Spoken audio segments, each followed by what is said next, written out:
to drop under the influence of gravity, to surrender your free will to a moment in time that you have no control over, to ignore every hope of holding out a hand to brace the fall when you land and cracking your skull on the pavement, and watching the blood run down your face in a race to see which drop will be the first to escape this bloody reenactment of Pompeii.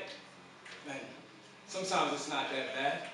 Sometimes we fall and barely get hurt. Other times we fall and can quickly brush off the dirt, fix your collar, pick up your bag, get in your car, go to work. It's nothing.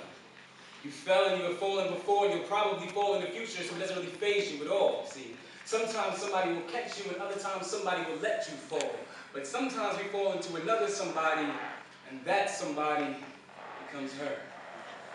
She is a rose among thorns. She is a burning comet in a sea full of dead stars. She is that song that you know you'll never get out of your head because the bass goes so hard and it's just banging and banging and banging and it's so damn catchy. And unfortunately for your grades, she's in your class, and somehow in a horde of 300 sleep-deprived students, she always ends up caught in your eyes. She's like a midget banging in a box in the corner of your cornea, forcing you to look for her, forcing you to finally get her lined up in your sights. You catch her walking down the stairs, neglecting your scopes, lighting the light. Look at those legs. Look at those hips. Look at that waist. Look how she sits. Don't stay for too long because you don't want her to get a hint of you. The professor walks her way and you think that's a hint for you to do the same after class, but you fear that she's just not that into you. So you let her walk past and bang in a flash. An hour and a half just passed you by. You wake up from dreams of conversations that only your imagination can create, that one secret place with the 8-foot bonsai tree growing in the right corner, where the waterfall is pumping out diamond-encrusted water, where the cherry blossoms are falling, and they have no shame in falling.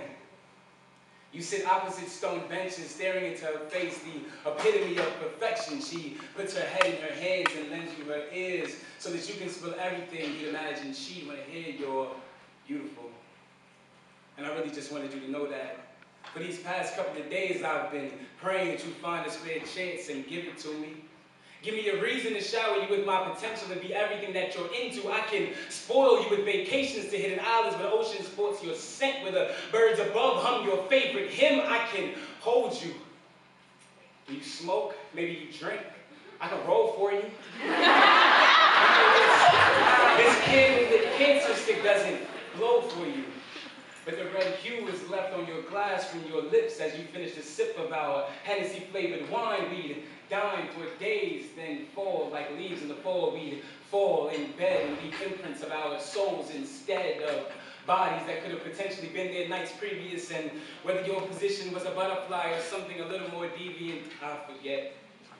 In the dark, it's hard to tell which limb went which way. You can close your eyes and let my words unbutton your lips. Let my fingertips be the keys to every lock in your spine. And let my voice be the verification to cross your waistline. Let my tongue be the stage that demands your attention. And let my eyes guide your stream in the right direction. Let this be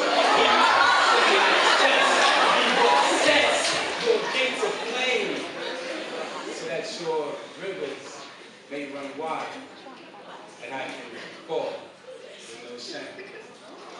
And there you go falling again, falling in the pits of pixie dust left on the forefront of your forehead by the Sandman, falling in the dreams that infiltrate your heart's infrastructure, plant mines in your mind that you always overlook, but step on every time, and one day you'll get it.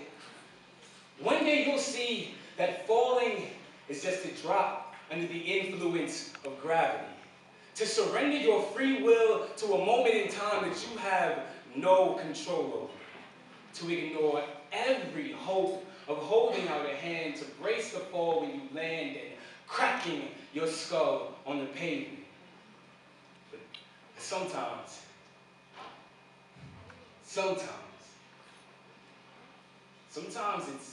it's really not that bad.